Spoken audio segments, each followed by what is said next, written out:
Big bang theory को Stephen Hawking ने दिया था और इस थ्योरी में ये बताया गया है कि यूनिवर्स की फॉर्मेशन कैसे हुई थी। इसके अकॉर्डिंग सबसे पहले ये प्रोसेस स्टार्ट हुई थी जब एक बहुत बड़ा धमाका हुआ था, एक ह्यूज एक्सप्लोजन हुआ था और ये एक्सप्लोजन इतना ज़्यादा ह्यूज था कि किसी भी फिज़िकल क्वांटिटी या फिज़िक्स से रिलेटेड चीज़ से हम इसे एक्सप्लेन नहीं कर सकते। That is unimaginable in physical terms. इस धमाके के बाद यूनिवर्स हमारा एक्सपेंड हो गया, साथ ही साथ यूनिवर्स का टेम्परेचर हल्का सा ठंडा हो गया, it cooled down as well as temperature ठंडा होने के बाद बेसिक गैसेस बनना स्टार्ट हो गई, दैट इज़ हाइड्रोजन, हीलियम, ये सब बनना स्टार्ट हो गई। और एक बात आज और उस समय में कॉमन थी, दैट इज़ ग्रेविटेशन। ग्रेविटेशन आज भी है, उस समय भी थी। तो ग्रेविटेशन के प्रभाव से हाइड्रोजन, हीलियम, ये गैसेस पास में आई, कंडेंस कर गई एंड उन्होंने गैलेक्सीज़ बना ली।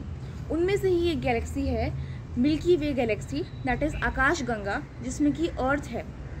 अर्थ ऑलमोस्ट 4.5 बिलियन साल पहले बनी थी। उस समय जब अर्थ बनी थी तो अर्ली अर्थ में ना तो कोई एटमॉस्फेयर था ना कुछ था।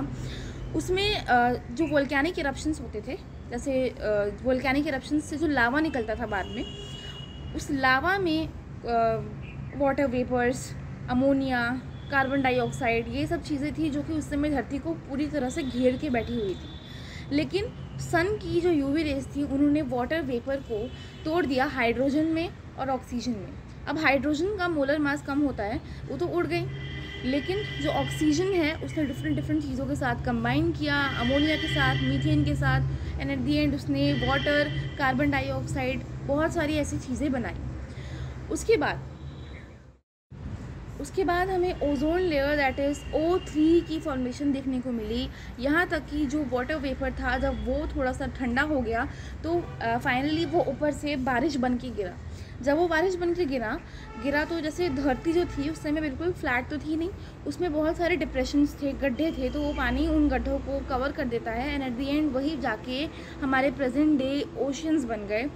एंड धरती तो 4.5 बिलियन साल पहले बनी थी, लेकिन उसमें लाइफ आई है 4 बिलियन साल पहले। Thank you.